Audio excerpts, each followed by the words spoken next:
Recording, I think. Yeah. Recording has started. Okay.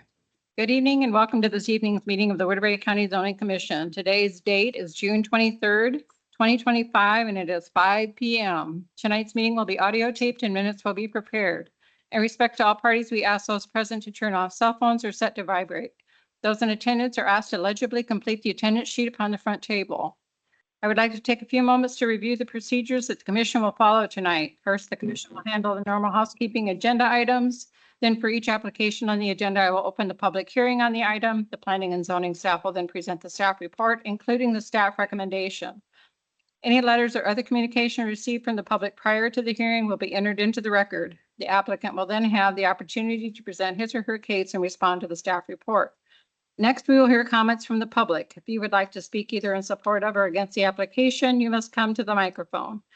Please first state your name and address for the record. All interested parties shall be heard, but repetitious comments should be avoided. Repetitious or irrelevant comments may be ruled out of order by the chair. I ask that you remain respectful and courteous with your comments at all times. We will limit those comments to 3 minutes. After all public comments have been heard, the staff and applicant may make a closing statement. The hearing shall then be closed by motion and vote. Thereafter, no further comments from the staff, public, or applicant may be heard unless asked for by the commission. The commission shall then deliberate the case and may ask questions of the applicant, the staff, or any party offering testimony. However, such questions do not reopen the hearing for additional comments from the public unless so requested or approved by the commission. The commission will then formulate and vote on a motion. The motion will typically either grant or deny the requested application. Any commission member who has an ex parte communication to place in the record of this meeting should do so prior to the beginning of the deliberation of the respective agenda item. That being said, first item on the agenda is a call to order, which I did. Second is roll call, which let the record reflect that all commissioners are in attendance. Third item on the agenda is public comment on matters not on the agenda.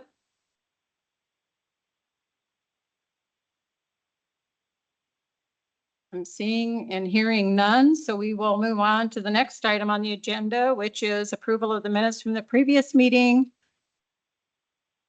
which is also an action item. Do you want this?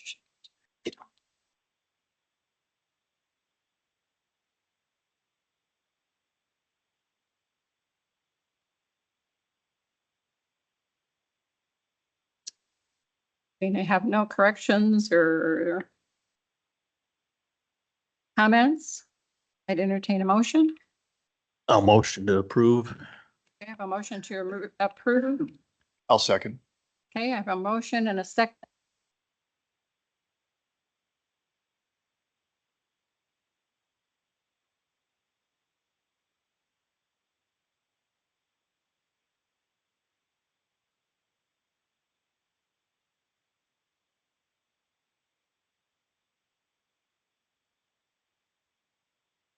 Consideration of nuclear energy facilities and the nuclear waste storage to be included as part of the Woodbury County zoning ordinance. Dan, you want to read the information into the record, please? Yes, with this open public hearing, this public hearing is for the continuation of our discussion on nuclear energy facilities, nuclear waste storage, and/or related uses in the Woodbury County zoning ordinance. We're looking at the permitting situation on how to handle diverse types of nuclear as indicated on the agenda item. We've looked at this for several months going into last fall, as far back as I believe September of 2024. Actually, our first information item actually was August. So we've been on this one for quite some time.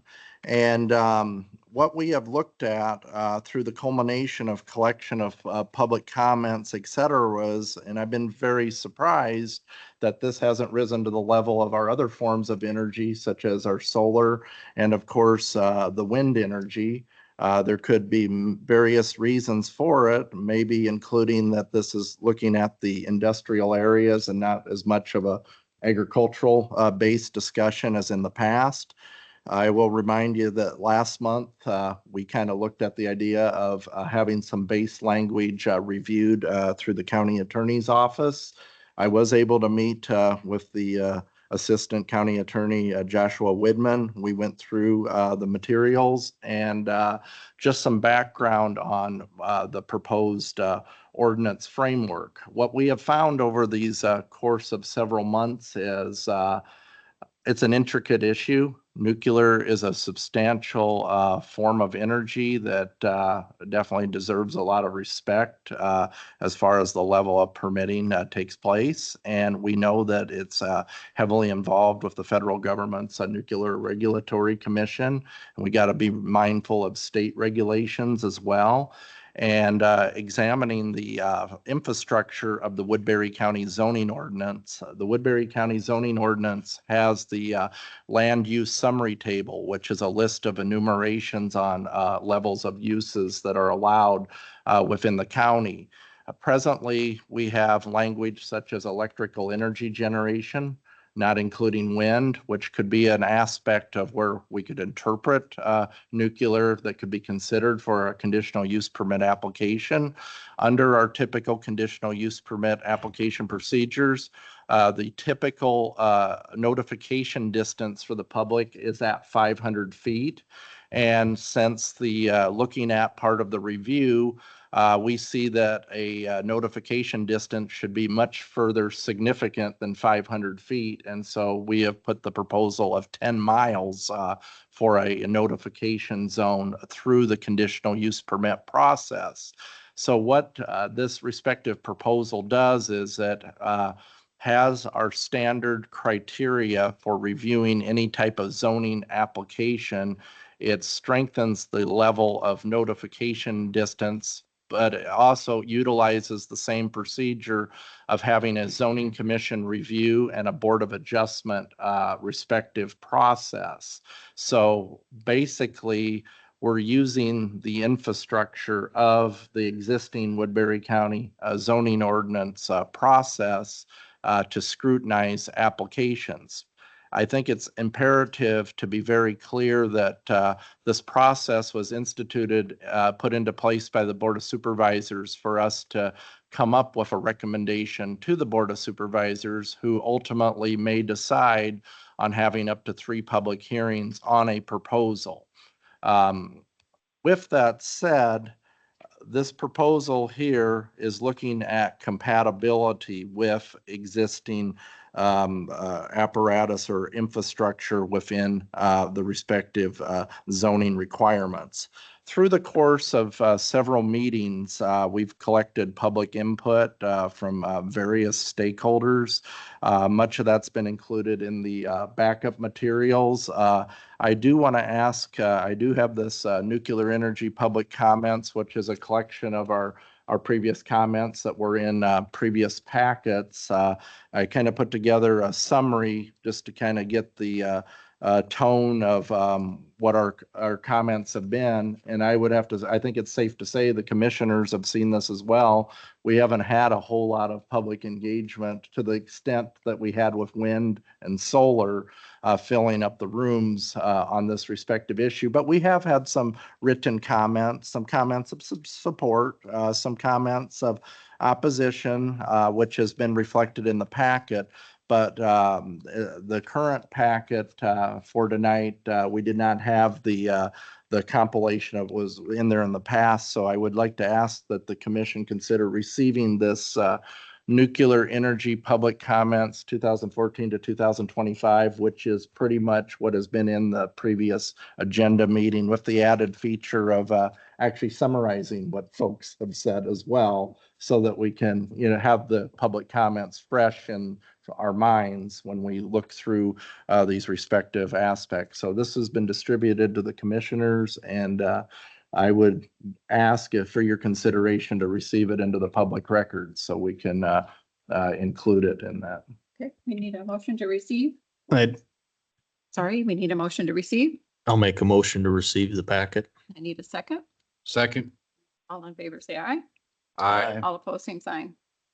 Okay, it has been received. Okay, thank you. And I would like to just kind of highlight that we've had several people, Mayor Scott has offered his support, as you've seen in the past, as far as nuclear energy being part of the Woodbury County zoning procedures.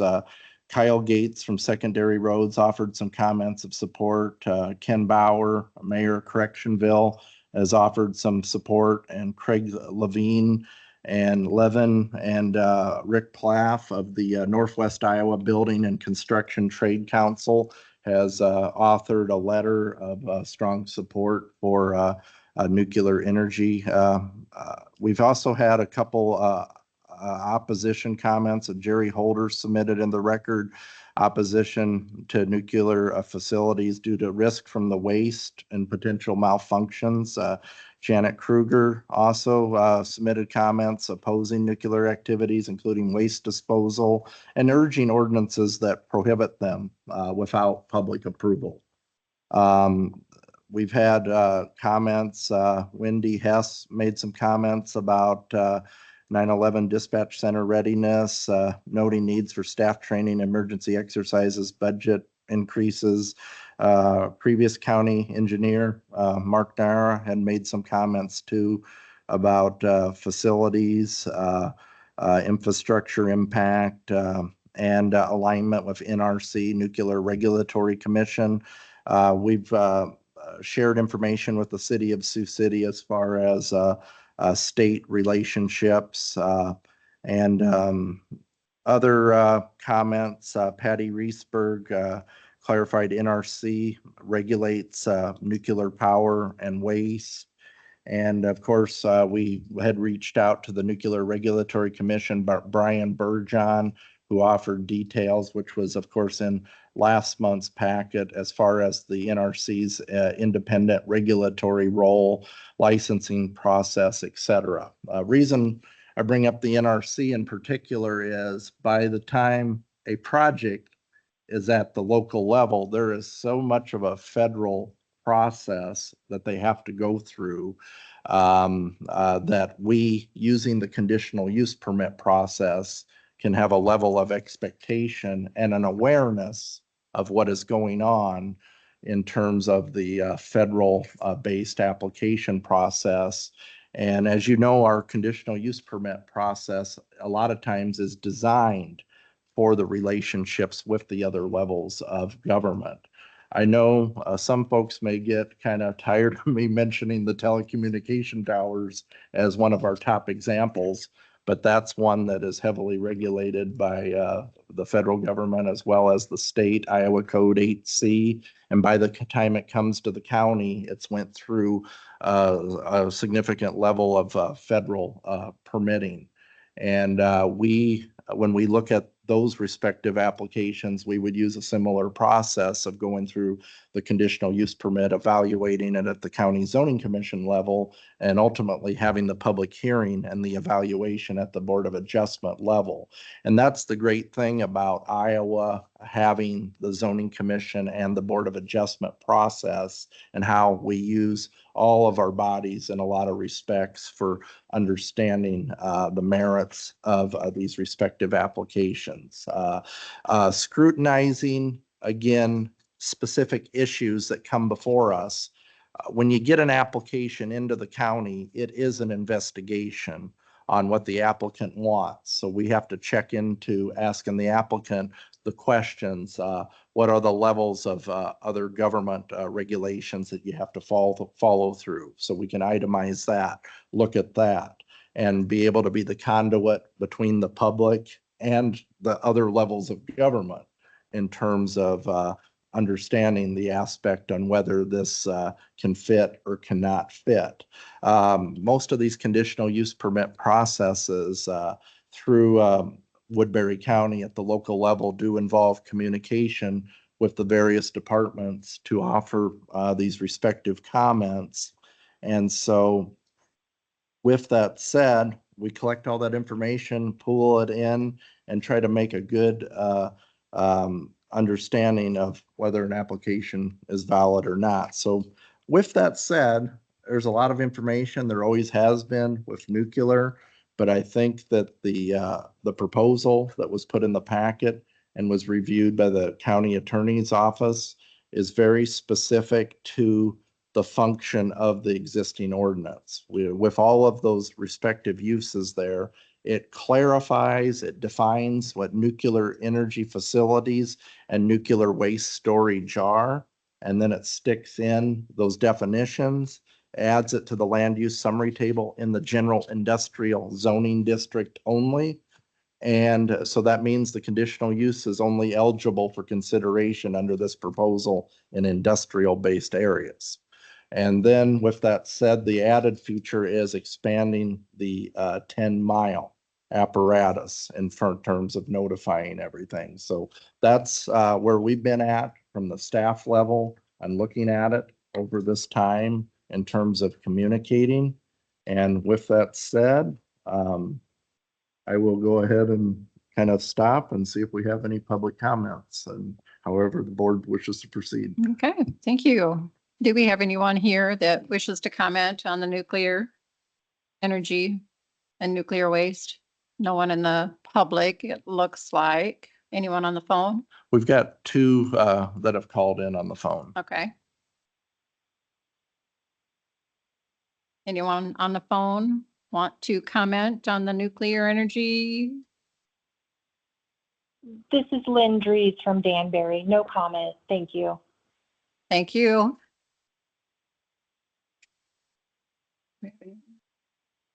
It doesn't look like it. Okay, okay, so we have no other public comment. Do we have anything from the commissioners?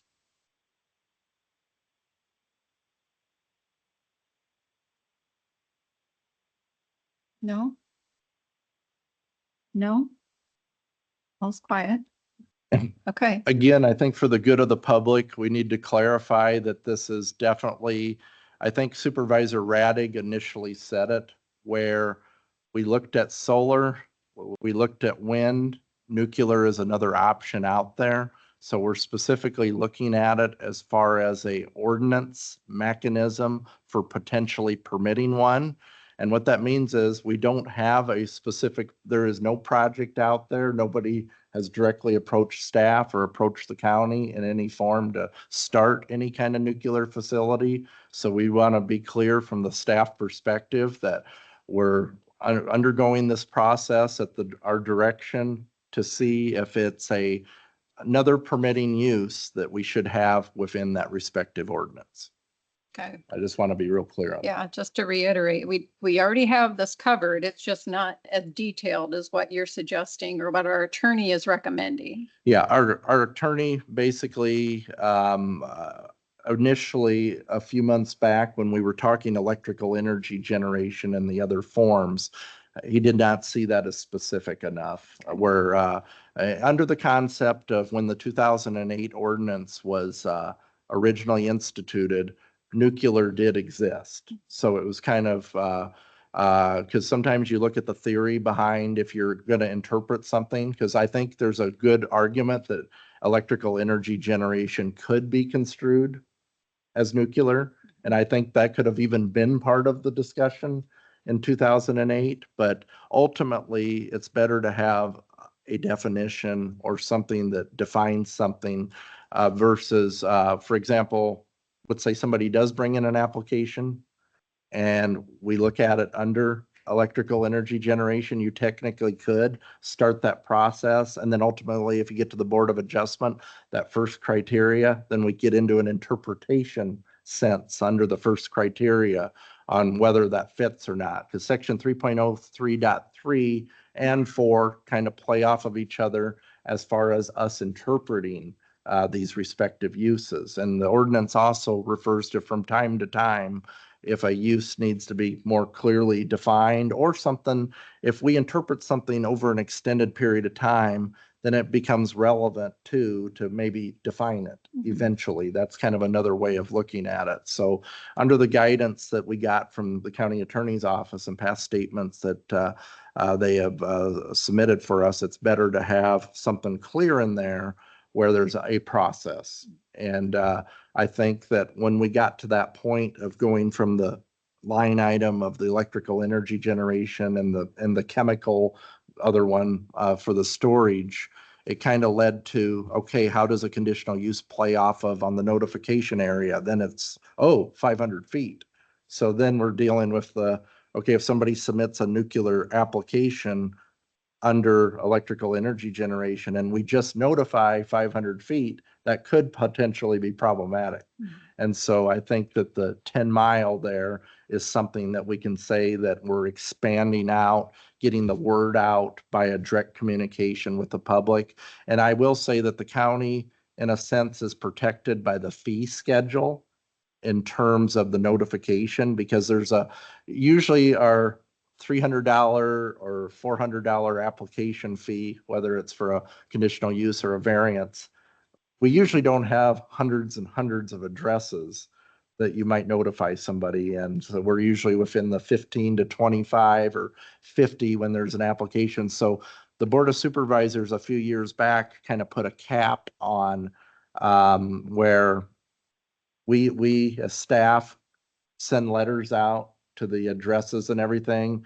And historically, the application fee goes a long way or goes away in trying to cover the expenses to offset the contacting out. And so I'd have to go back and look at the number, but I think when we get over 30, then it passes those fees on to the applicant. And what I mean by that is we're going to be in a situation where if somebody does approach the county and we have to have this extensive level of notification, that cost as well is going to be passed on to the applicant. So it'll be a $500 or $400 fee for the conditional use permit. I think we're 3 in there. And then having them pay the additional costs there. So supervisors were very proactive a few years ago in terms of making sure that the county don't incur massive expenses on wider scale conditional uses. Because again, I think it's kind of new for all of us, especially for me, when we get to addresses that are further expanded by heavier population density. The telecommunication tower one is 1 mile. We've been close to cities before, like Sloan and others, where you grab more addresses and you can incur more expense as far as the notification. So I think we're in reasonable shape to have the 10-mile for a notification if we are to get some sort of nuclear project of some sort. And I think that we do have an apparatus as far as the criteria on setting out and evaluating these applications based upon the broadness, where the board can evaluate based on all of the different types of public health, safety, and welfare concerns that might come out of a respective application. And I know there's a lot of experience historically of running through that criteria and finding where there might be insufficiencies in applications and requesting more information. Commissioners? I guess I'd just like to reiterate, I know one meeting we had where an individual was concerned about making this more easily accessible or opening to nuclear. It really doesn't do that. It's by defining it, you're just clarifying the language. You're also able to expand the notification for the distance. Those are 2 important factors that I think need to be considered. And by introducing the definition and clarifying nuclear energy, you're allowing for that. Yeah, I think that's an excellent point that must be said tonight. Is a conditional use permit is not a yes permit, it's a maybe permit. In other words, the boards have to evaluate based on whether the location is or is not suitable. And so the idea of saying, yes, we're considering a conditional use permit, the level of evaluation is out there for full scrutiny, for going through a very public process, so that the applications are engaged, so that the public truly does have the ability to weigh their perspective on how their respective neighborhood and community can be affected by these respective applications. Our ordinance is designed to have principal allowed uses things that, for example, a house, if you own a lot, you're in a agricultural estates district where you can put a house in by right. You can, if you meet the standards in the ordinance, you can put the house in. Conditional uses are immediately, when I see the C, I immediately think zoning commission. I immediately think Board of Adjustment. That's the role that they play. And the Board of Adjustment, Zoning Commission, Zoning Commission has the full right, as you all know, to recommend against something or to fully support something. The Board of Adjustment has the full right to deny an application with a good cause on why it should be denied under documenting it. They also have the right to approve it. So we do have that process. And again, when we're talking hypotheticals, and that's what's been the most difficult part all these different months, you really don't know the details of the specs of an application until somebody truly presents you a project with a business plan, with a site plan, with a grading plan, with a safety plan, all of these different aspects that show us the full scope of the project. That's where the rubber meets the road. And I think that's where the room gets filled up. A lot of times proactive policy just isn't as exciting as reacting to something that might be in your backyard at some point in time. And that is, again, we've used this process for many months purposely to give the public the opportunity to engage it on a proactive basis. We saw really good input on the solar stuff for sure.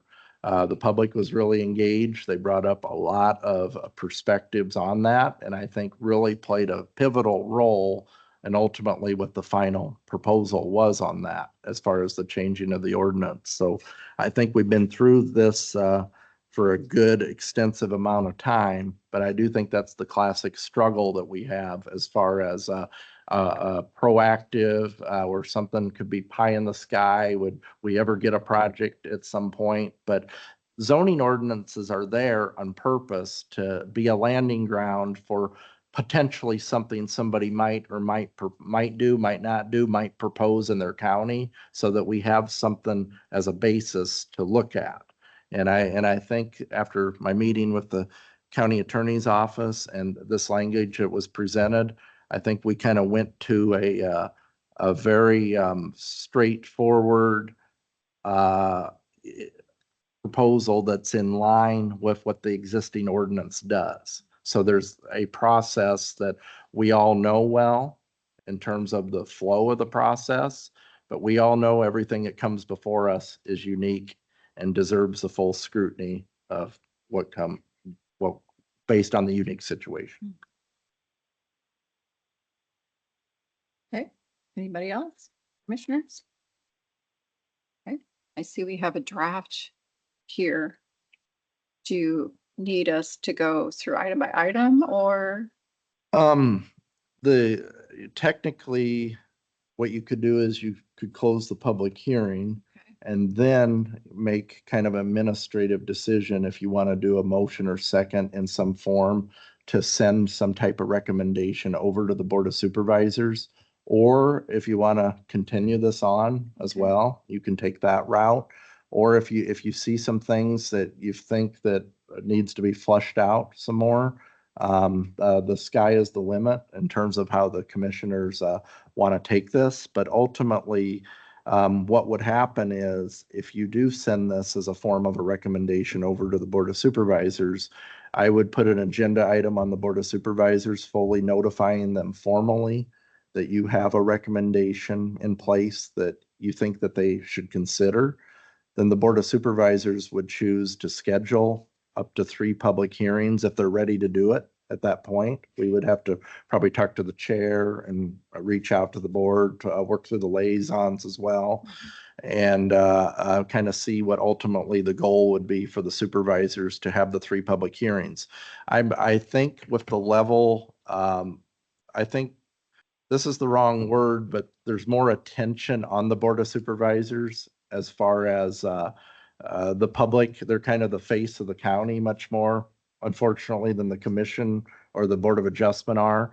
So I'm thinking when the supervisors get to having a form of language such as this that is debated, they'll hopefully get a little bit more public engagement as far as at the 3 public hearings where folks will bring up more perspective. And that might ultimately be the complete opposite that we saw with solar, because the public engagement happened at the zoning commission at that time. And then once it got to the supervisors, I was rather surprised. Their meetings were more like this as far as the solar. So it could have ultimately been the reverse. But so I would work with the Board of Supervisors. We would probably ask a letter to come from the commission to the Board of Supervisors that describes what you set out in your recommendation.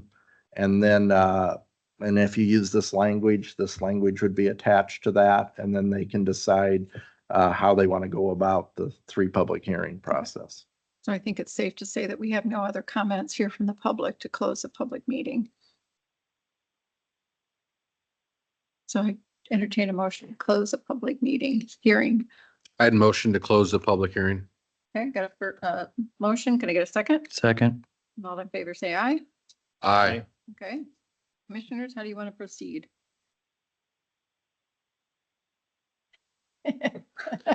I would just comment that based on the list that's provided in the staff report for this public hearing, this is the 12th time that it's been heard at multiple hearings and Board of Adjustment items.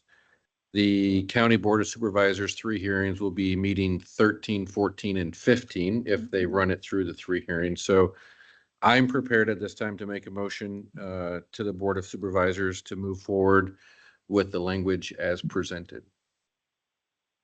And the language as presented as in page number 11, 12, and 13 and Correct. 14, Correct. the draft. Okay. So that's an official motion. Okay, can I get a second? I would second that motion. Alright. It's time to move Motion. it forward. A second. Any further discussion on this? If not. I just have a Say- question. Do you have any locations picked out in the county where you would like to, pursue breaking ground if that came about? Well, Industrial. this Quickly. this would be specific to only industrial areas. So it would be your areas typically south of the airport and west of Interstate 29. It would not reach out to areas out in the county that are predominantly like agricultural preservation. So it's very specific to that district. And Which already exists. Yeah. We can't emphasize enough that that already exists as a And- conditional use in those areas. Yes, that's correct. And I would like to add, I know you're in the discussion phase. The Board of Supervisors do have the prerogative at the pre-public hearing process to make adjustments to your language. Yours is a recommendation, but if they find out further information or feel the need to make adjustments to some sort that are imperative, they could technically do that. We've seen that in the past, but I just want to make that really clear that they do have that authority. Fill the courtroom over something like that. Okay. I have a motion and a second. Tom, do you have a comment? Just to comment on the request or the question was, this really isn't targeting an area. It's just clarifying the language, notification, some of the conditions that would happen. And like Chris pointed out, we already have the conditional use permit. If it fell under energy generation, this is just defining it better. So it's not really adding more locations or expanding or picking a spot. It's just clarifying nuclear versus electrical energy generation. And then the notification is allowed to be 10 miles instead of 500 feet. And for the good of the public, we're dealing with nuclear energy facilities and nuclear waste storage. So we're making them distinctive in there so that the public can see that they are 2 levels of permits that go through that. They both would have the C in there, and they would have to be classified and subject to the process, both the 10 mile apparatus. Any other comments, questions? Okay, I got a motion and a second. All in favor, say aye. Aye. All opposed, same sign. That was unanimous. Okay, wow. Okay, moving that's on. fun. Next item on the agenda is a public hearing action item for the consideration of zoning ordinance text amendments for accessory dwelling units to comply with Iowa Senate File 592. Dan, will you read that information into the record, please? Yes, as this public hearing is open, this is basically a housekeeping type of public hearing to look at putting our ordinance into compliance with the state of Iowa's latest regulation as far as a second accessory dwelling. And so, or I should say an accessory dwelling. So as the chair said, Senate File 592, signed into law by Governor Kim Reynolds on May 1st, mandates that counties allow at least one accessory dwelling unit on the same lot as a single-family residence, subject to specific conditions, and prohibits certain restrictive regulations. The role of tonight's hearing is to point out language that is restrictive in the Woodbury County zoning ordinance and consider a proposal simply to strike the restrictions in order to put the Woodbury County zoning ordinance at par with what the state legislature had put on all of 99 Iowa counties on this respective scenario. We looked at the language. This is another one. I talked with the county attorney's office a bit. And so the state standard talked about that 1,000 square foot threshold or the 50% of the size of the existing dwelling, whichever one is greater. So they define that in a section above. Then they go down further in the ordinance language and they talk about counties using ways to be more flexible. In other words, this is very much promoting the second home on the property. And so technically it's making it like a county could technically increase those sizes if they want to by ordinance, but the state is putting that minimum threshold in there of the 1,000 and the 50%. Based on the proposal here, we just strictly follow what the state has done with this ordinance. In other words, leave the 1,000 in there, use the 50%, and that ultimately is the standard for the a second dwelling. But the county could basically axe that as far as that minimum and say it could be higher. So is how they kind of put the leniency in there. But as far as this reverting to the state standard and the way we wrote it, we kind of just left it at the 1,000 as a way to kind of streamline it toward the basic minimum of what the state has in place. This is going to be quite fascinating watching the other jurisdictions. Cities also are going to be experiencing this in a lot of respective ways. I think there's going to be a lot of discussions on wells and septics and various scenarios that are going to, I think it's imperative for zoning officials to go the extra step in terms of working with landowners when they file site plans or discussions on saying, you know, you might want to put it here. There's consequences of putting things in places that may not meet setbacks if you are to eventually split a lot off. So there's kind of proactive things that ultimately we can look at. But ultimately what the state code is doing is it's making it so that this can happen. But we do have a few standards that we can definitely keep in mind. It is of my interpretation that the 23 feet that we discussed earlier in the year, that's the minimum for a dwelling. That still exists. And that would be the minimum requirement of getting a building permit for a house, where you cannot have a dimension smaller than that. So I think that applies within that respective criteria. And so again, after reviewing this, there's definitely going to be concerns, I think, across the state at different times. Anytime you implement a new policy, it's imperative that you evaluate it and look at it. I think it's going to be a fair question for people to ask me, how many accessory dwelling permits have you got? That's going to be a question I think that will come up in the future. And so we just all kind of have to evaluate, but the state has put us in this position. There's really nothing that we can do about it as far as restricting what they had put on us, the way that this is written. So we have a duty to get our ordinance to be compatible. And that's where I worked with Joshua Widman on seeing that something like this would fit for compatibility purposes.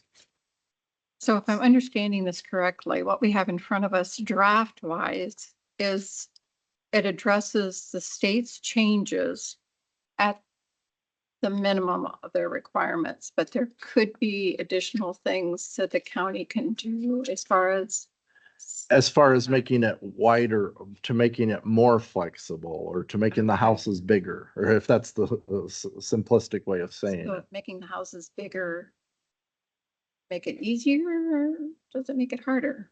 Well, it depends on how you define easy. Easy would be in the sense of just carbon copying state code and following state code requirement. That would be how I define easy. But as far as easier for the landowner, it would probably be taking the restriction off the minimum square footage and allowing for a bigger, that right there, that opens up a bigger level of, it's a bigger leap as far as the, you go from having to have a conditional use permit for a second dwelling to now leaping to, okay, you can now have a house. And so they came up with the cap for some reason. They put the 1,000 on it, was to, allow for that, maybe that family member or that some person to have an opportunity to live on the same premises as their family member. I think ultimately that was kind of the goal there. So a real basic type of living quarters scenario.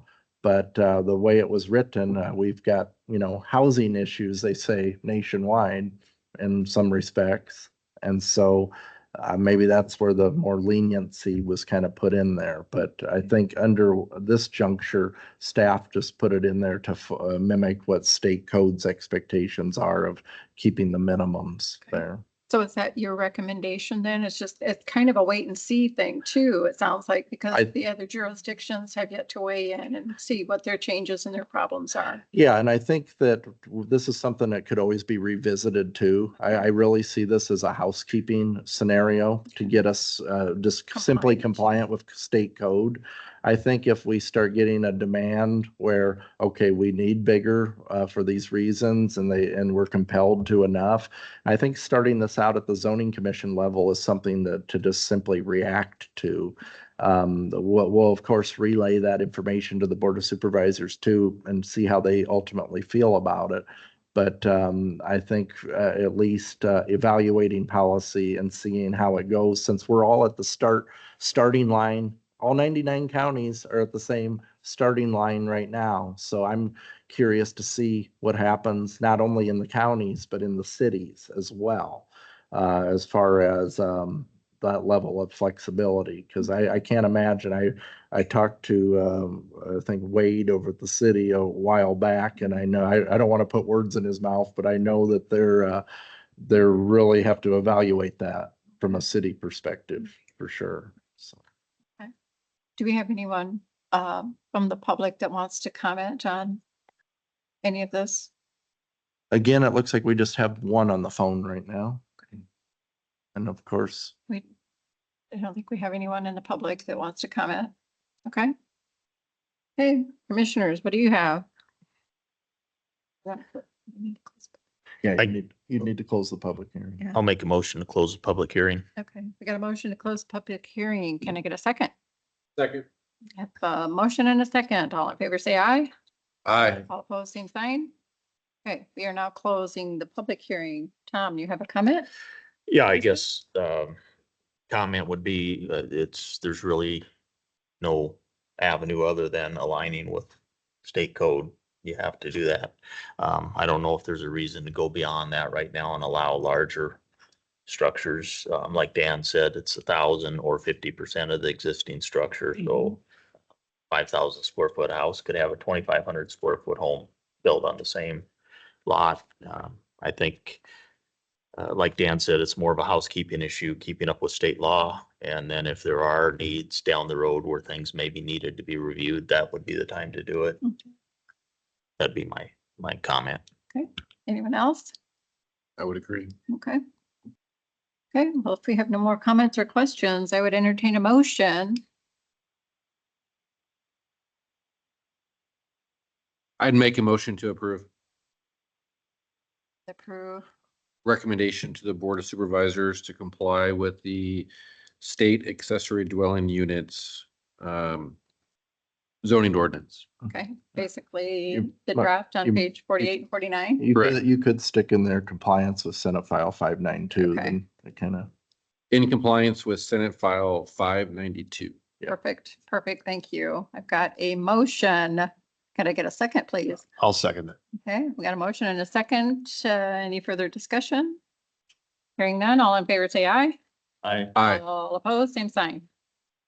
Okay, I think that was unanimous as well. Seeing no shaking heads. Okay, next item on the agenda is review of a conditional use permit application from Kevin Heiss, applicant of Rent Properties LLC owner to construct and operate an off-premise 14 by 48 LED billboard, double-sided on parcel number 8846061000002. Dan, you want to read that information into the record, please? yes, I just want to make it clear, this is a review session. It's not the public hearing, which the public hearing will officially happen at the Board of Adjustment on July 7th at 5:00 PM in this very room. With that said, the zoning commission has a duty to look through the criteria, evaluate the application, hear from the applicant, as well as entertain any information, the public, if you choose to collect information from the public as well. We do have some public on the phone.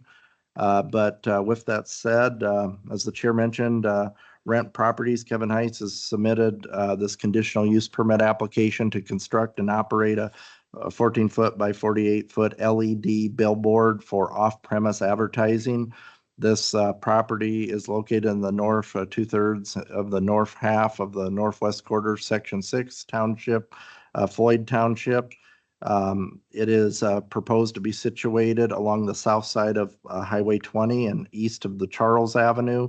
This is in a general commercial zoning district where off-premise advertising signs or billboards are classified as a conditional use and eligible to be considered.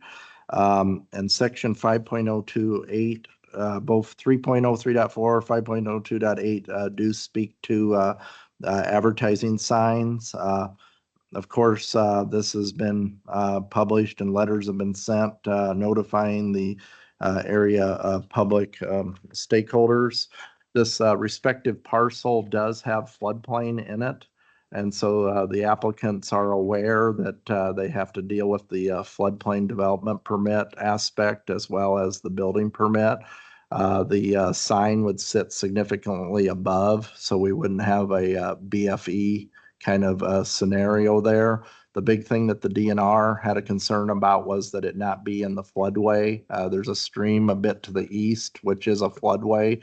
Toward the back pages of the packet, we did get some data that shows that it appears not in the floodway. So I don't see a major floodplain scenario there.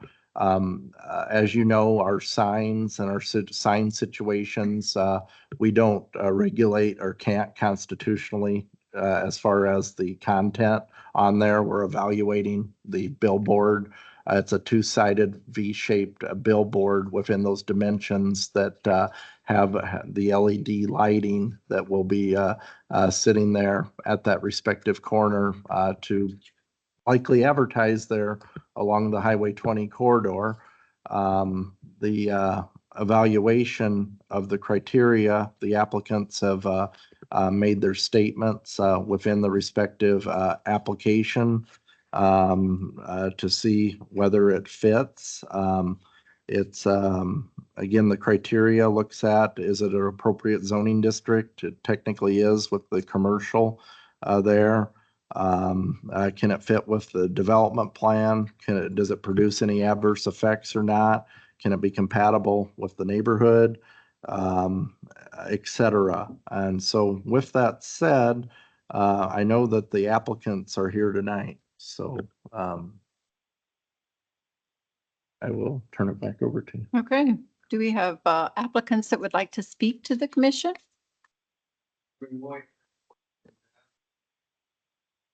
And Kevin, would you press the buttons on both of those?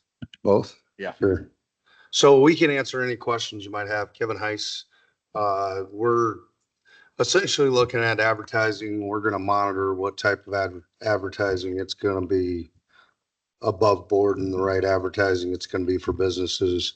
I own a couple businesses close by there, so we'll have some of our own advertising that will be on that board.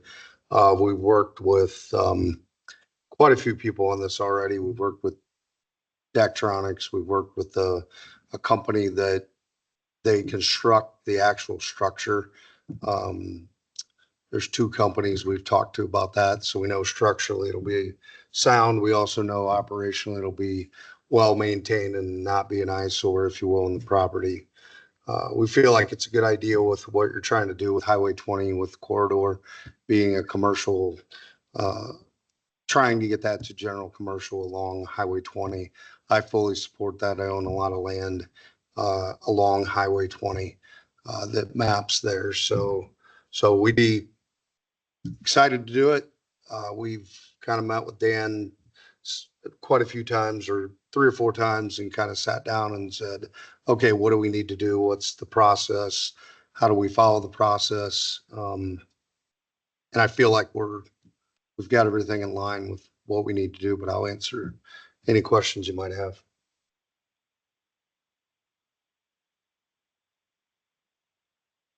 Are there any residents in close proximity to the location?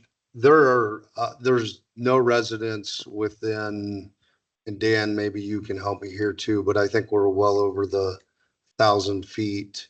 And if you look at it, next door would be a place of business. You can see on the screen there, that's a good shot. And across the road is, I own a building over there. There's a construction company over there. So there's not any residents that it would impact at this time. And I don't think there's any residents in terms of the way the zoning is that it can be residential right there. Yes, thanks for the question.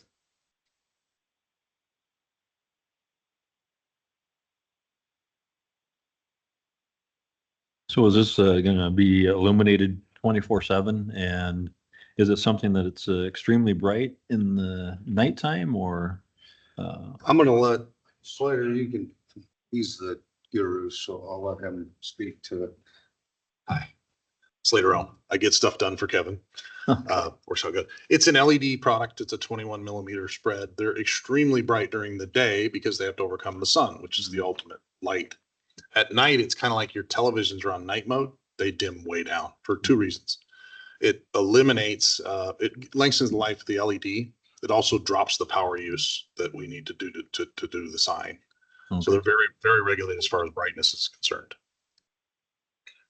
I would also comment that, I mean, if those of you that know Daktronics, they're the best in the business when it comes to this type of product. There's quite a few other solutions out there. We have a good relationship with them and just feel like they're kind of the leader when it comes to signs and doing it right. And so we didn't want to go with it's a pretty significant investment to do what we're doing. This is not a, do it today and hope it works. We'll need to make it work because of the amount of investment that we're making. What guidelines or DOT requirements do you Yeah. have to meet? Yeah, so the DOT requirements, we are in compliance with that. Actually, the requirements in Woodbury County, correct me if I'm wrong, is about 1,000 feet between signs. The DOT is about 300 feet. So your requirements are actually much greater in terms of distance between signs. The DOT only requires a 300-foot distance between signs. So I would, just down the road, that may be something you guys consider, just if if you're mapping to what the DOT wants. But I think other compliance, Dan, you could probably answer this better than me. The only thing really is the DOT, it was a fascinating situation because we're both looking for compliance from each other. Yes. So they were like, who's going first? It was kind of one of those scenarios where, because we always like to ask them, hey, we need to see that it's fine with you. Will you sign it? Well, they need us to sign it for them to sign it. But it seemed from our conversations that they're in good shape from the DOT. But I was reluctant to sign it because we need to go to the board and make sure that it's okay from that perspective. So they need to know we're good with it, and we need to know they're good with it. So we were kind of at that classic chasing the result. Yeah, we started with the DOT because we thought it was DOT, and they took us to you guys and then kind of worked back and forth. But I would say in general, we've had good dialogue with them. We've had good dialogue with every branch that we had to work with. We had several forms that we filled out to be in compliance. Dan has been super helpful in just getting us to compliance, several versions, and a lot of meetings and a lot of work on his part to get us to where we feel like we're in compliance. So. On the image there on the screen, you'll notice that their setbacks they drew them from the distance from the respective signs that way. So 1,000 to there, 1,000 to there, and you'll notice the setback back there from Highway 20. So it's kind of pushed quite a bit back there. And I know they got that tree scenario there, and then it's about 150 or so from that right-of-way line there on Charles. So it sits more so probably in the middle of your field there. And the other, you had we had the question about distance from other property owners. So we know it's right in this area here. There is a house over here on 162nd Street, the Neals there. And then across the street, of course, is commercial there. But And we have residential just north of yeah, that too. and we flipped the district on, and this is one of those areas where you got commercial sitting next to ag. And so then up the hill here, there's a couple more houses with the Boatmans and the Amix there. And so that technically that could be about 1,000 or so feet from that house. And then so this is kind of one of those deals where you've got a little bit of mixed districts there. And the ordinance does have the regulation about it being 1,000 feet from AE. So it's specific to AE, but not AP.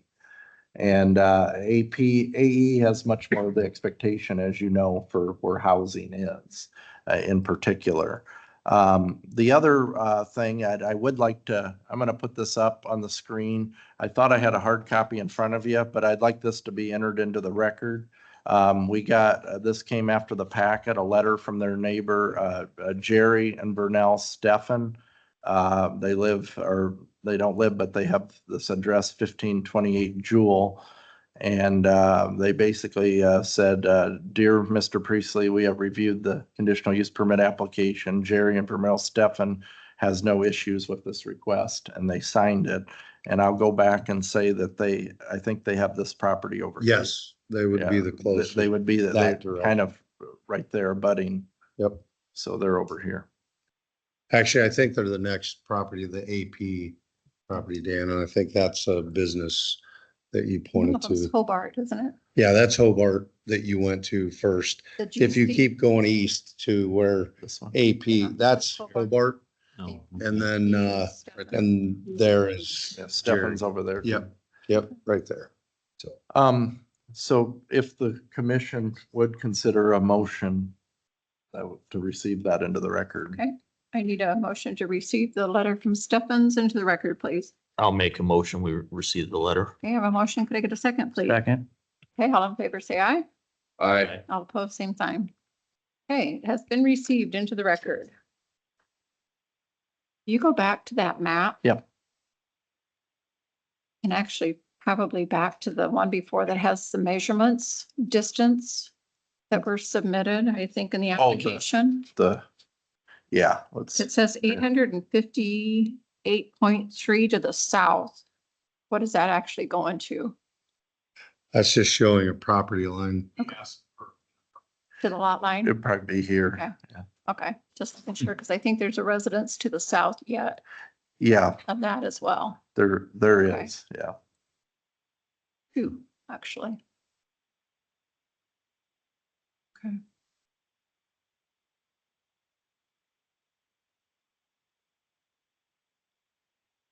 Have the AP residences that we have on the west side of Charles Avenue. Go up. Yeah, the two is Neil. Yeah, those, the Neil and the Amix. Amix and Boatman's. They're on 162nd. Right. Did we miss those somehow, being AP instead of AE? I couldn't speak to that as far as why it's not AE. I couldn't tell you Okay. Do you for remember my time. anything? I think at that time they had the choice to stay AP or move to Ag Estates. So Okay. they could have remained AP Yeah, I'm without wondering, any issue. they're relatively new from when the zoning changed in '08. They just elected to stay that way. Okay. That When would, I'm curious, I pull up the map, so let's do that as far as, let's see. who do we have on the phone? Earlier on, we did have, let's see, Dana Neal, I live at Dana, yes, 1774 162nd Street. Hey, go ahead. Thank you. So my concern is obviously you're thinking about putting up a double-sided billboard. And I can understand the reasoning for it and all of the items for it. And you're talking about people being more than 1,000 feet away. Well, my home is going to reside within that 1,000 feet. And not only does my home reside within that 1,000 feet, but it sits up 25 foot higher than the road that's below. And your measurements are going to be based on a flat map, but the Boatmans are higher than I am and the Amics are higher than I am. And your sign is probably going to sit 25 to 30 feet off the ground so that you can get maximum viewing portions of it. And it's going to be shining right in the windows of my home. We built this home out here on our family farm. We came back to the area to build the farm, our home on our family farm, with the idea that we'd be living in the country and that we wouldn't have any city street lights or nuisances like that. And I don't mean to call the sign a nuisance because, Kevin, I do believe that you've gone through a lot of effort, and I applaud you for thinking about, using a sign that dims at nighttime and all of those items. But I live a mile away from S&S Implement on top of that hill that has a 4x6 sign up there. And I can see that clear as day and see the advertising they have on it as I'm sitting on my deck at nighttime. So to move something, within 1,000 feet of my home, it's definitely going to degrade the value of my home. So, and the neighbors around it. My father lives to the south of us. My uncle lives to the south and the west, just outside of those reaches. And I can tell you that lighting that comes from other businesses around there reach those homes quite frequently. H&H Fabrication, when they built their new shop out there, they put a couple of LED lights that lights up the whole side of one of our family's buildings up on top of a hill. And I can't see, you know, a double billboard that's 14 by 48 not having a very similar, if not a more dramatic impact on my home. I'm just asking that you consider that. And is there another location that we can move that possibly that is taken further away from our homes, but put closer to a business? I'm not opposed to having signs and things of that nature. I just don't want it to directly shine on my house.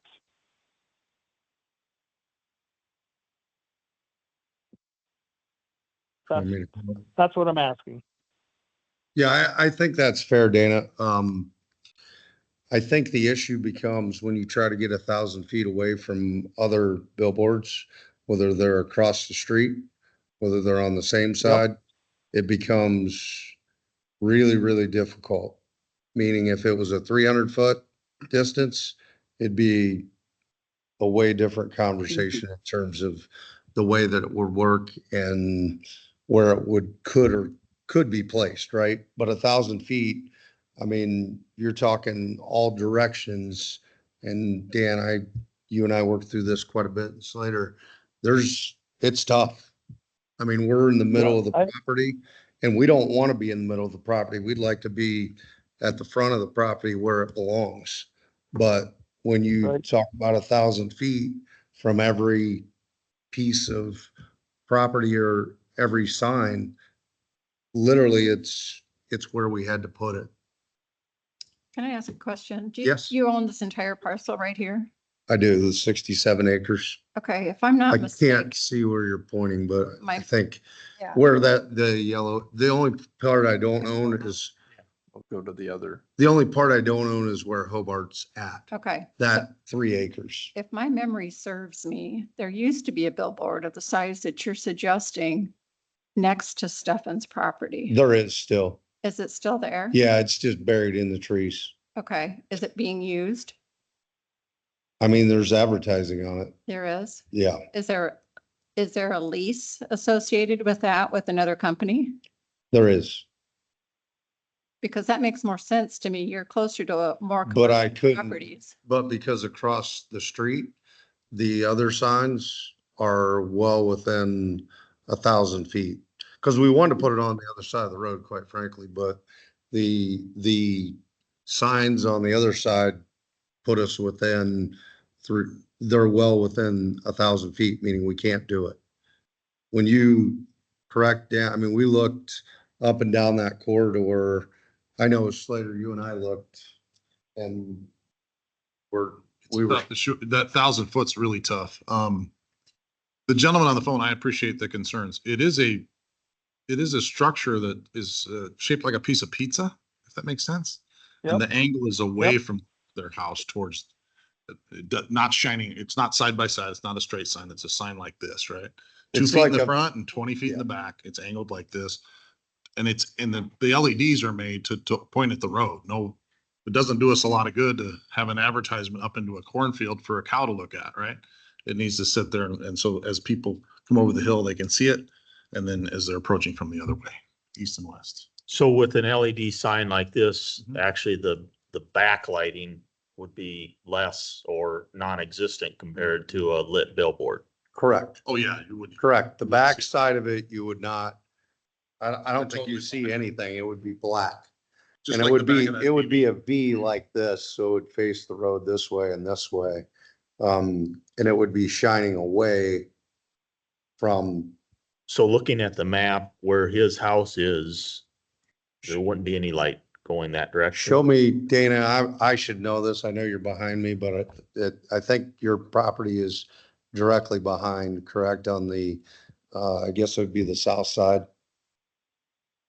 So our property it goes Amix, Boatman's, us on 162nd Street.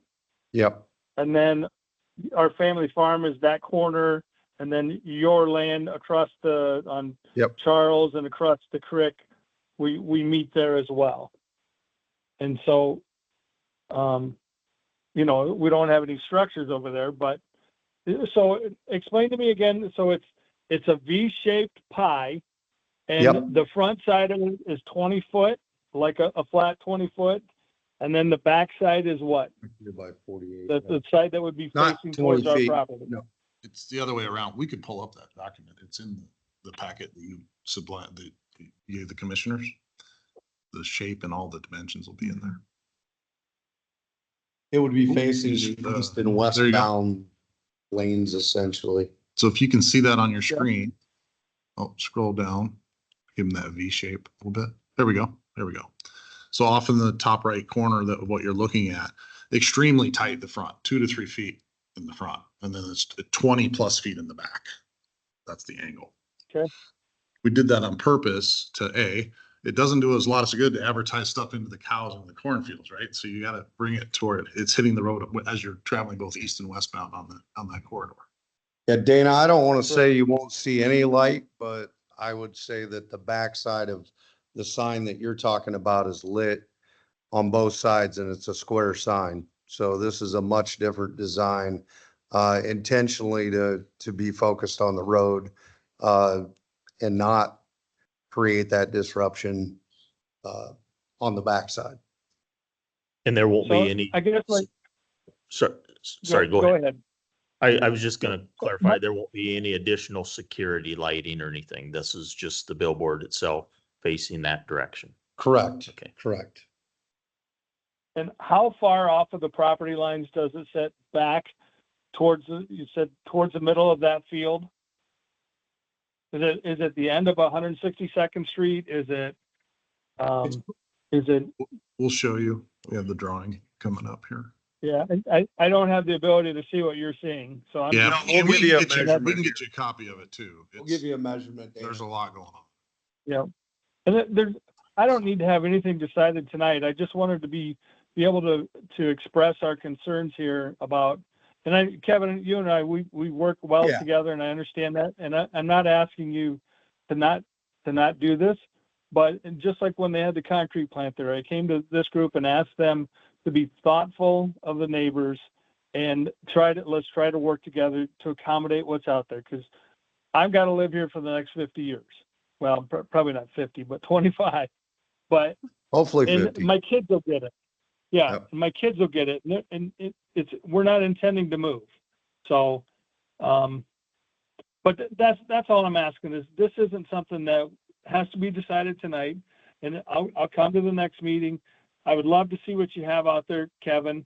And to be honest with you, I'd like to know what the Boatmans and the Amics, what their concerns and feelings are on this. And just to know that, and maybe it doesn't make any difference to them. I don't know. I just know that when we moved out here, we built up on top of this hill for the privacy that we had, that there was, there wasn't a lot of traffic on 162nd Street. We had opportunities to build on Charles Avenue and we didn't want to. We had opportunities to build in different locations, but this is where we chose because close to Highway 20, just like you want to have that sign close to Highway 20, but we want the privacy. And to have all that, our whole area lit up out there, boy, that's just a little concerning as well. So, but Understood. anyway, that's exactly what I got. Thank you. Appreciate your comments. A question. Yep. Thank you very much. Thanks, Thanks, Kevin. Dana. If you go back to that overhead picture Of the design. of the design, yeah. I just wonder if there's something you could add on to that just to make it more tolerable for the residents there. Too far. And you have that. Like a blinder. Yeah, we Yeah, yeah, can, blinders on them. I mean, we'll have a conversation with Daktronics and see if there's a way that we can design it better that can help from the behind, because it's not gonna matter, right? And if they can do that, we don't obviously care. And if that helps and makes it better, we'll definitely look at that. We want to work. I mean, I've worked with Dana on a lot of things. I have a good relationship. I live in the community. I know a lot of people along that area and in Lawton, and I want to make sure it's done right. And that's one of the reasons we went to Daktronics, and we quite frankly asked them, who to construct the apparatus that it sits on too, because we want to make sure it's, we get pretty heavy winds. There's a lot of things that can happen if it's not done right. So, Mhm. and we worked with like Nystrom Electric and kind of had a conversation with them, and they do a lot of highway work. So they knew exactly what to do. We've already had that conversation, and, they were supportive of the way we would get electric there and be pretty simple that way. I do want to make one other point. Can you go back? I'm sorry, go back to that measurement map again. I do want to show you what the DOT's requirement is. It's called a daylighting requirement. Okay, so if he zooms into that, you see that little corner, it says 100 and the 100.1. DOT asks that you just are not in that zone, not in that small triangle. If we were to grant us access for the board, we could also file to move the board up. Closer to the road. That's what we want to do. Which helps alleviate the situation on the phone, which I get. But it would help because you're taking that angle off and all that stuff. So something to think about. I've got a question regarding that. That was going through my head. And Dan, I know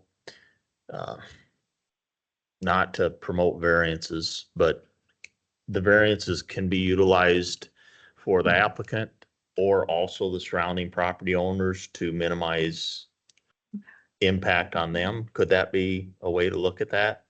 Where a variance could maybe be requested to relocate that to a better position so it didn't interfere or impact the residents? Potentially, we talked about that in one of our meetings as far as, because they, again, I would say found it challenging as far as the placement from the district and from the other signs. And that's why they went south with it, is to try to find that perfect spot. In other words, to meet the zoning requirement. In terms of the variances, because of what has kind of recently happened with the Iowa code, as far as more of an emphasis on a practical difficulty and less of a less of an emphasis on the economic hardship, I think, again, I got to be really careful because I don't want to speculate on the Board of Adjustment by any means, because we could have this wonderful idea and they might see something far different. But you technically could run a variance scenario on one of these conflicting aspects if it becomes a major practical difficulty, if there's a way that it won't fit at that location, but then you run into the other distance type of issue. If you were able to really carefully articulate that and show how it's a practical difficulty, you might be able to run it by them. But again, even staff can't speculate. And we try not to recommend variances overall because it's a leap of, in a way, a lot of hope that something might be passed, but because I can't speak for those 5 board members out of respect for them. I think our goal was to get approval where it sits. And then, once we get that approval, we may come back and ask for a variance, or we could submit the variance. I'll take direction. But before, we wanted to make sure that it flowed within the rules. And then if it gets through the process, if we all feel like that's a conversation and we need to slow down, we could look at that. We're obviously, what we believe is best is to move the sign forward where it belongs. That's where all the other signs are along Highway 20. It would be in line with the other signs, if you will, pretty much as far as distance off the road. But the 1,000 feet versus 300 feet got us in trouble. And I would even, we would consider moving it away, but we're probably going to make somebody else upset. But I think the closer we get it to the road, the better it's going to be for those houses behind. Is the issue as far as getting it closer to Highway 20, the 1,000 feet between signs? Is Correct. that what it is? That's the only, barrier? Well, when you get Well- closer to Highway 20, you're dropping that sign down and you're probably you're definitely lower than 1,000. It's probably getting 800. And I put the standards up on the screen, and this is what the challenges that he's looked at as far as first of all, he's got the compliance with the general commercial zoning district. That's a place that it could be put. Then it says required separation 1,000 between off-premise signs. Then it also has the stipulation 1,000 from AE, NR, and SR. You notice the exclusion of the AP. Then maximum size, it has if you do the figures, they multiply those numbers together, they made sure they were within the face of the square footage. And then you notice the big one is required setbacks too. It would revert to the zoning district dimensional standards or setbacks for the respective district too. And I believe the general commercial, I have to think it's 50, but I always got to make sure. So those are the things that if he were to ask for a variance, he would have to ask for relief from an aspect of that. And that's back to where you discussed that they have relaxed, or they've not relaxed, but they've changed the variance standard. That could be part of the general concept of point the Board of Adjustment toward. If I was the applicant, I would, And I guess what I would point out that the in harmony with the surrounding area is one of the things they're going to look at. So if there's complaints from neighbors, that's where I was looking at the variance, allowing to get away from that issue or help ease their concerns. But I understand it's a hard, you got to try for a variance, but conditional use you got to try for too. And if it gets rejected because of the complaints or the concerns, I was just trying to figure out if that's an option for you to minimize their concerns, and talking with them between now and the board meeting. What date is that they meet? July 7th. Can we 7th. bring a variance to that meeting in addition? We can't, right? Logistically, it's too late to get a variance fired up, but what a person could potentially look at is if the commission or even the Board of Adjustment kind of found that it's not going to work at the potential location, or if the commission felt that it could potentially work, but if again, it's not a good practice for a commission to recommend a variance, so I'll tell you that right away. But if there's some sort of contingency in there that you would be fine with it in the zoning district in the respective area, but if a variance is achievable, you could send some type of recommendation over, point it out to the Board of Adjustment in the recommendation that without going as far as ultimately recommending it, but saying that there's a practical difficulty potentially. But I still think ultimately you kind of got to evaluate the level of lighting. Is there any form of that technology that sort of like dims it, or are there ways to mitigate the level of lighting that goes? There's a step up from where we're at. We didn't go with the brightest boards that are available. There's a step up from where we were. Significant cost increase as well. So we picked I would say we picked the happy medium, and based on the recommendation of Daktronics, they drove it. They came down, we met with them. We said, hey, we want to be respectful of where this is going and how it's going to look when it's done. And this was their recommendation, and the recommendation is to do that V-shaped sign so you didn't get the backlit side of the sign. So these are done. There's a few on 29 North if you're heading north. Some of those are not done by Daktronics, and I don't think they're done very well. They're stacked 3 boards high. I've seen in North Sioux City, somebody just put up one, and I'm not going to say good or bad, but I think if you see the way that it's done with Daktronics, they do keep in mind, the traffic and the dimming is built into it. So at night, it dims versus the daylight. So the technology is there. Going down to a lesser degree of brightness would not be effective, is what was indicated to us. So, But the And- win-win on this particular situation is if we're able to move it closer to the highway, not only for you, but also for those homeowners who, because now they're behind it. And the angles would be such that the light is being reflected really kind of. more so. Yeah. Yes, I would agree. I think that we did that drawing and I think to speculate to that corner a little bit, I think we were about 850 feet is what I remember when we kind of had it moved up. It was about 850 feet to the next sign. And potentially someone on the other side of the road, a corner of a property that was on the other side of the road. For looks, for the way Highway 20 flows in the future, it would make a lot of sense if it's in that corner. You know, still 100 feet, variance, which is what's required by DOT, and then meet the setbacks.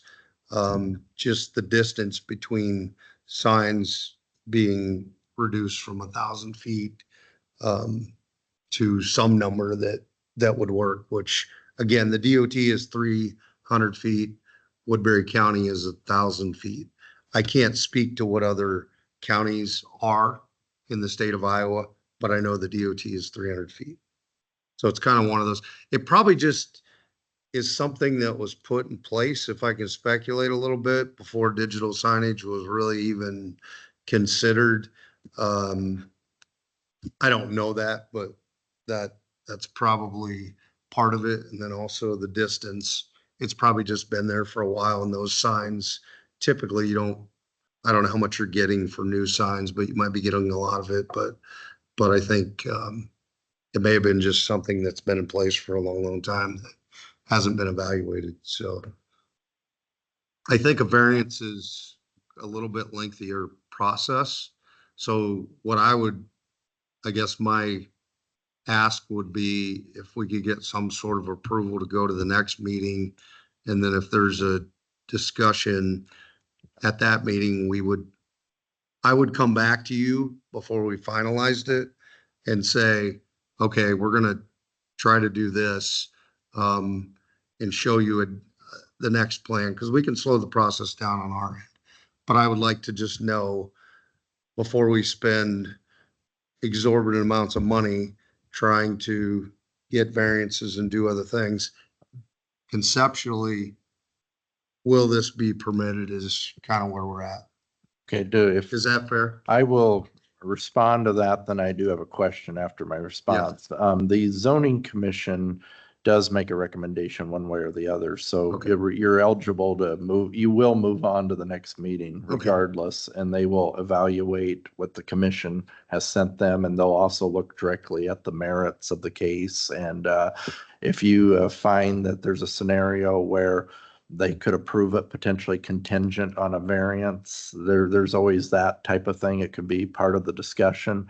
The variance scenario, if that came about some way in that discussion, ultimately you would basically just have to apply for one right after and bring it up, and they would probably be well in tuned by that point, Okay. based on all Makes sense. this, on what is going on. My question now is, and this just came out of this kind of the thought process, a conditional use permit is a form of setting conditions in terms of fitting or not fitting with the neighborhood. We know that there's peak traffic hours where people coming home from work, and you're going to get most of your advertising chances probably after work, et cetera, where the traffic flow is a lot higher. We know when you get to nighttime, the traffic slows down quite a bit. I mean, there's of course traffic out there, but is there any way to run those at certain hours, or just shut them off? Like have a timing where they go off at like midnight or 11 and then they fire back up at like 5 a.m.? Would that be any way to mitigate? I mean, I'm not saying there's not. I think that what happens if a truck stop ends up somewhere on the corner and they want to advertise down the road, then we're coming back asking for an exception to change that at some point. Or if Highway 20 all of a sudden gets developed and there's whatever business out there that may be a 24-hour a day business, I think I'm not saying I wouldn't do that. I'm just saying the cost of, when you're selling advertising, most digital signs are on 24/7. So that would be how I would answer that question, I think. And I'll go back to the issue on the variance. I just brought that up just as a question, as a reverse concern or a concern for the residents.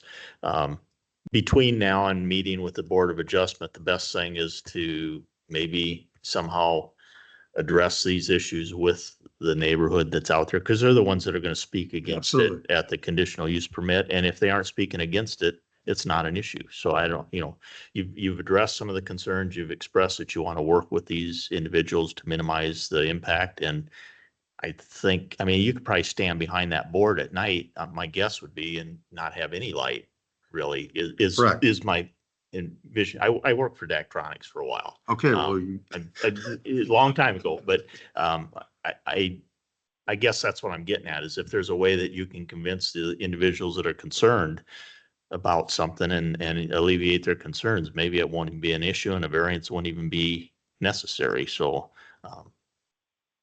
that's all we're talking about, this stuff tonight, to bring this Yeah. up, that maybe those are things that won't even be an issue if you can address their concerns. Maybe even an example that exists out there somewhere that you can say, well, this is what we're thinking of. This is what it looks like. This is what the light will look like. This is how it shines. Can you visualize this in the area that we're putting it and its impact on you? we'll reach out to Dana. I have a relationship with Dana. I'll reach out to Dana and I'll share any information that he wants to see. And I know the letters went out to the people that were in close proximity, because I got one because I have other property.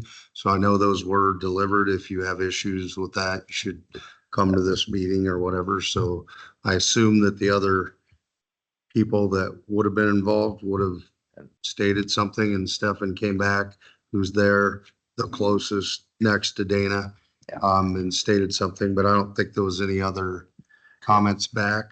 Yeah, and to be clear, that is the 500 feet Okay, threshold from there. So there may be folks that don't get letters just because they're the certified abstractor listing Okay. didn't include them with that. So, but there's that's something to consider. We do have the names in the packet who appear on the page 29 on the packet that appear on that certified abstractor listing. Are there any signs currently in the area, metropolitan area, that are designed in that fashion, like the one you're looking at, where you could actually maybe take them or show them what that design looks like?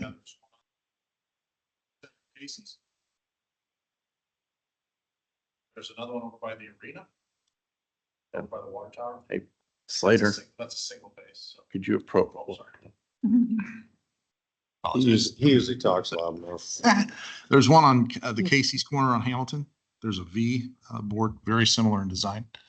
And then there's another one right by the arena, kind of with the big water tower on the hill. It's a backdrop. You can see that digital board there. Not- There's more coming.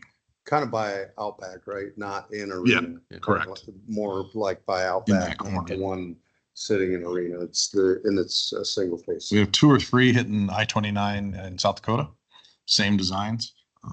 Third and Wesley Parkway. What's that? Third and Wesley Parkway, Yep. across from Hard Rock. Yep.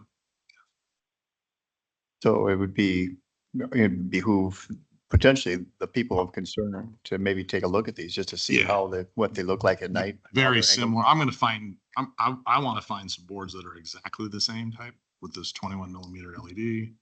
Daktronics built, because I may be speaking for a sign that was built by a different company that doesn't act the same. So we'll find them. And there are restrictions on the height too, right? We can't go, 35 feet. You guys know that. So it's not going to be 35 feet because that road probably drops off. Self's 14 plus skirt, Yeah. 17. Yeah. Probably 18 off the dirt. Yeah. Great. So if you think about where Highway 20 is at, it probably drops at least this much, maybe more on the property. So you're not talking 35 feet in the air. You're talking more like, Yeah, I don't know where it is from his property, but well, he's behind. Yeah. So he's, yeah, he's, some of his property is, some's not, because he's on the corner. So, I guess my only comment would be, obviously, we're not the ultimate deciding factor here. That's the Board of Adjustment, which is your next step, which you're already aware of. I don't have any issue with your proposed location, but I would like to see it move further to the north. I think it's more aligned.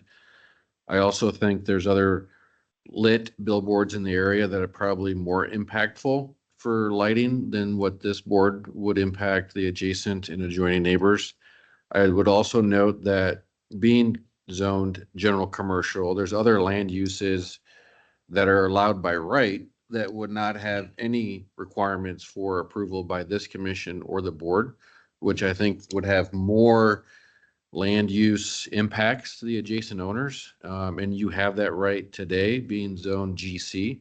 And I would actually like to see that board moved up further to the north to protect some of that future land use for development, because agree. right now, the way it sits, you're basically gonna push that commercial potential even further south into these residential areas, and I'd rather see that pushed up towards Highway 20. So I think twofold, getting the sign closer to the north, and then also, knowing that future development could even push to the north, because this sign is no longer basically 290 feet from Highway 20, sitting in the middle of what could be a parking lot someday. Yep. And so I'm okay with it. Unfortunately, we're not the deciding factor, but that would be my comment.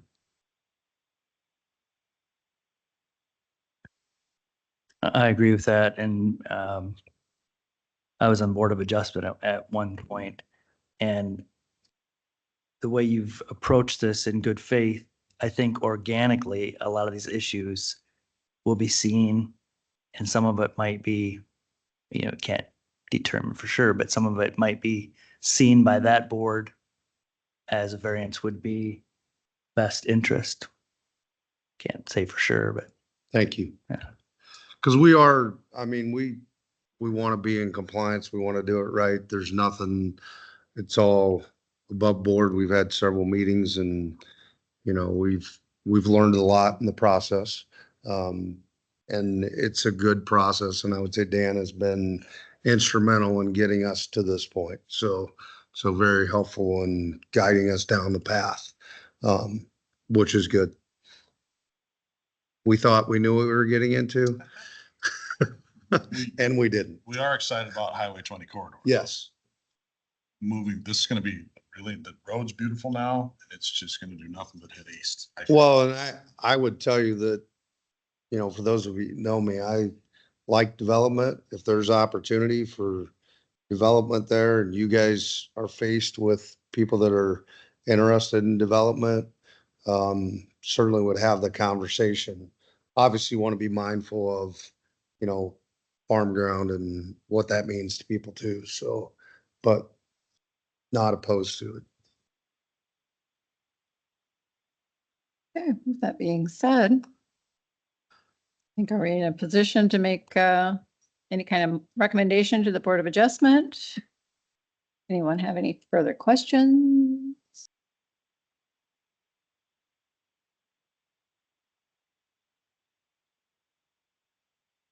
I'd make a motion to make a recommendation to the Board of Adjustment to consider the conditional use permit application for a off-premise billboard 14-foot by 48-foot on the parcel identified on the agenda. Okay, we have a recommendation, motion for recommendation. Do I have a second? I'll second that. Okay, do we have any further discussion? Dan?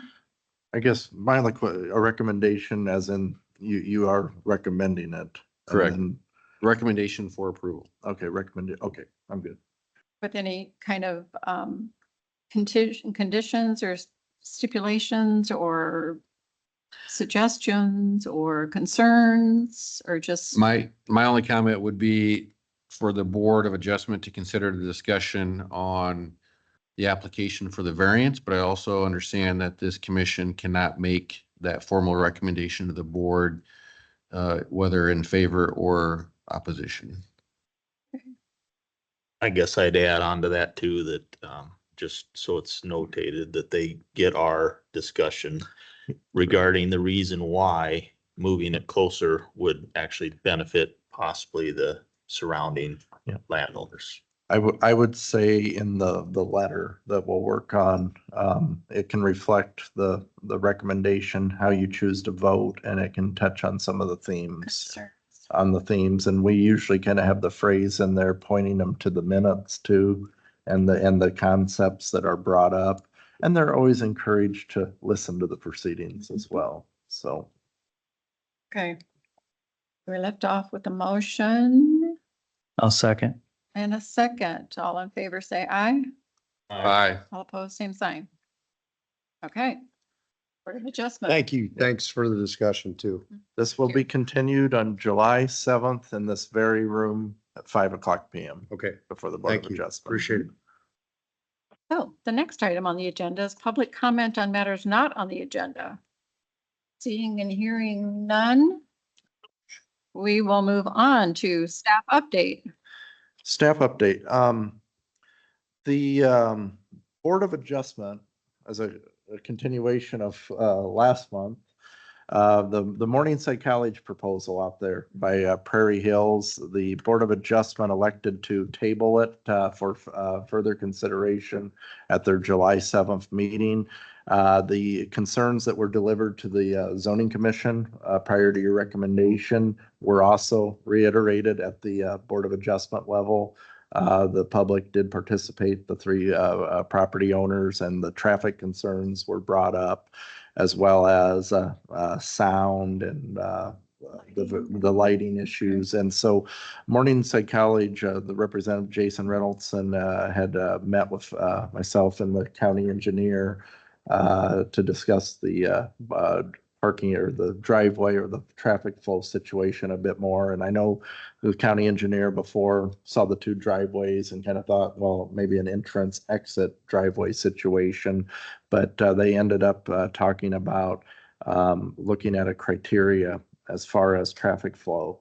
What would be a level of traffic flow that would be at a higher level or more intense that they could evaluate, because they even talked about turning lanes and actually looking at infrastructure if traffic kind of gets a bit heavier in there. But they're going to kind of weigh it against what Laura Severs is going to provide them. And so following the Board of Adjustment meeting, I took the concerns and they were aware of it too in the meeting, and had them kind of go back to the drawing board in the sense of answering those questions. So we're hoping Morningside will come back with further clarity on how they can address much of those items there. So that will be before us on July 7th. The Board of Supervisors are working through they've got the public hearing on the borrow pit. The second public hearing will be tomorrow night. The third and final one would be on July 1st. And you might remember that new cooperative rezone from last month. They have their third and final reading on that tomorrow night as well. So lots of activity going on. So that's. That's all you have? Yeah, and we'll put your recommendations to the supervisors too. Yeah. To keep it all straight. Thank you. Thank you. Thank you. Okay. Do we have anything from the commissioners, comments or inquiries at this time? Hearing none, I would entertain a motion to adjourn. Motion to adjourn. Got a motion? Can we second it? Second. All in favor, say aye. Aye. We are adjourned.